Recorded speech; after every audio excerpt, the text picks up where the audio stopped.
My first link up with Tears and Offence was about, I think it was 2001, when David accepted one of my poems and published it, which was brilliant. And I thought I was on a roll, because I think it was the next year that he published another one.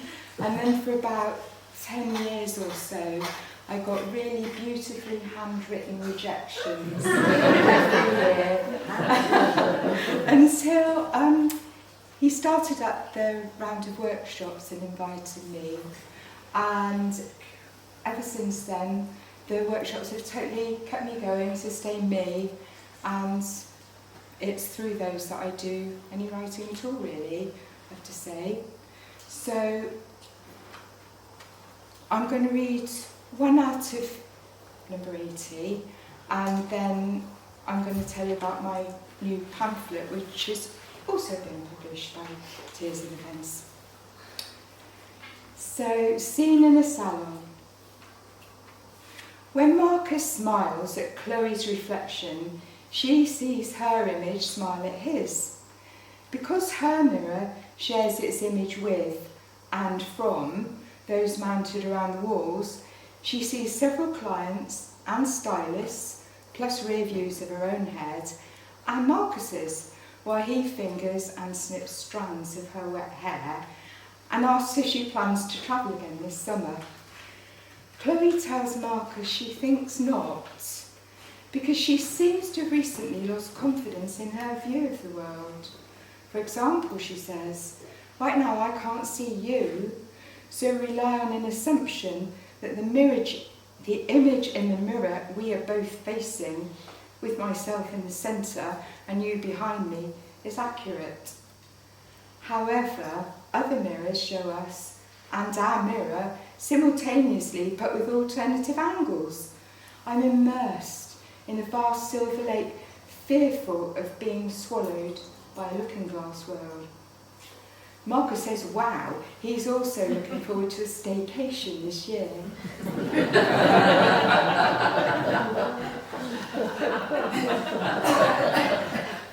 So this will be my launch of Alice Spins Her Glitter Ball. And it's the Alice that you think it is, but it's not the little Alice who falls down the rabbit hole. It's Alice who strides through the looking glass, very self-confident by now. She's got a lot to say and a lot of opinions. The cover is designed by my grandson Sonny, who was 12 when he did the artwork. He's 13 now, in year 9.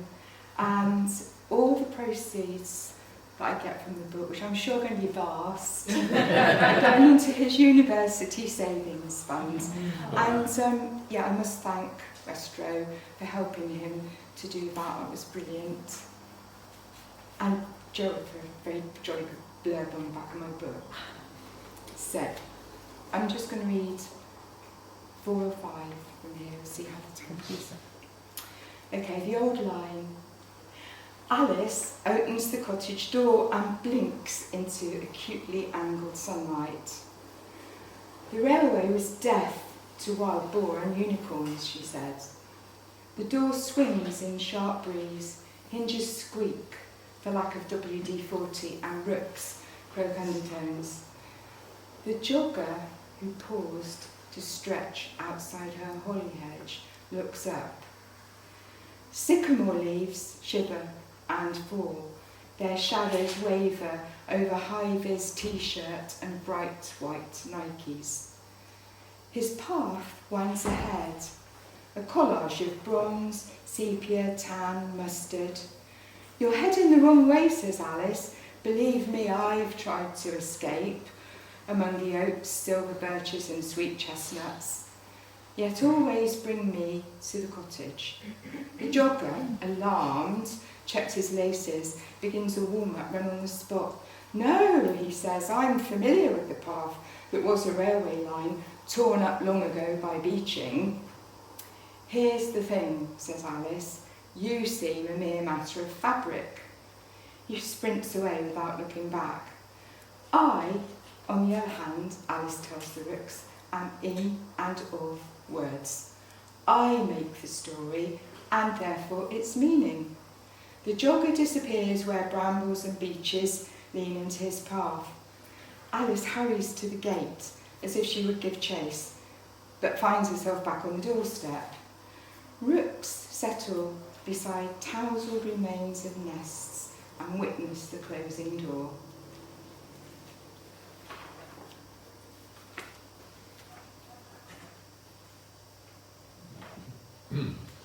Street food. Alice swallows one more espresso and leaves Costa, still thinking about how stories are made.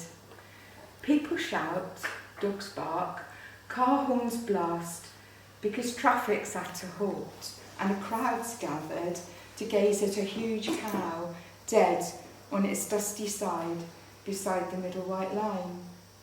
Drivers wind down windows to offer varied advice to bystanders who circle the beast with saws and choppers to joint it in situ. A council gardener stops dead-heading purple pansies, takes a penknife from his pocket and strides over to join the street butchers. Alice sits by Lily on the bus stop bench, snaps a few pics with her phone.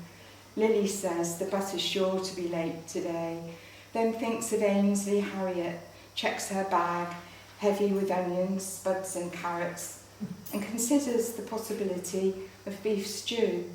That's me, she tells Alice, Mother Earth at mealtimes. Alice says this is an unseemly spectacle. After all, Goddess Hathor is portrayed as a cow, and sacred cattle still own the streets in Delhi. However, the narrative slant will always depend upon who's hungry.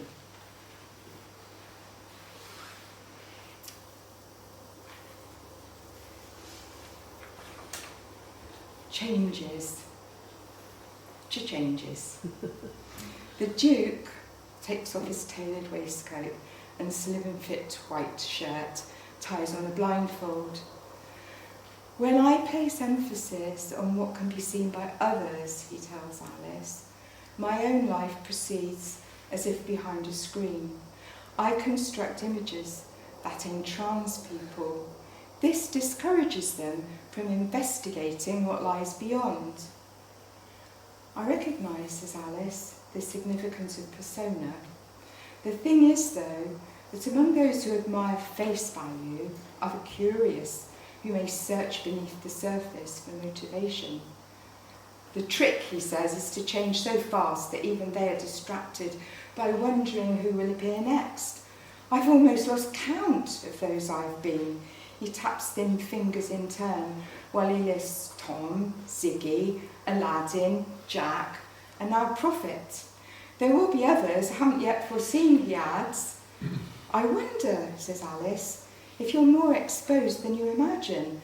Consider the experience of Gregor Samsa, who found himself unable to control an image that exposed his darker side.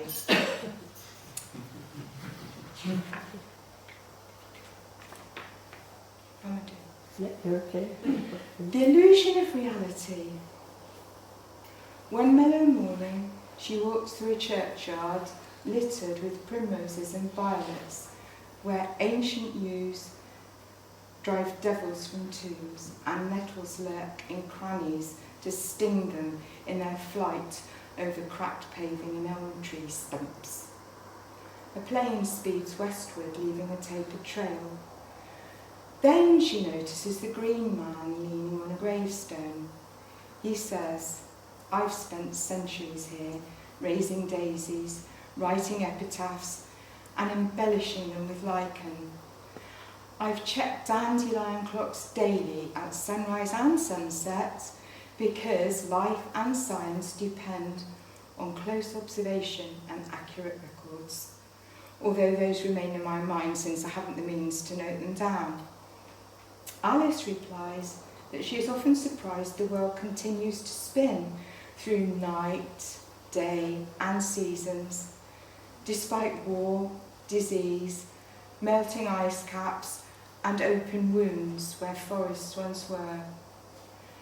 Yet, on such a morning when winter has passed, that's all forgotten.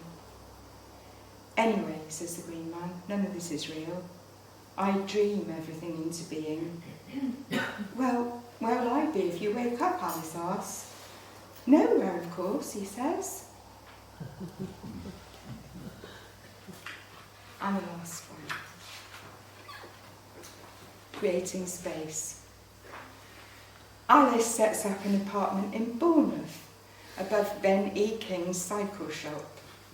She purchases a teapot, chess set, and glitter ball.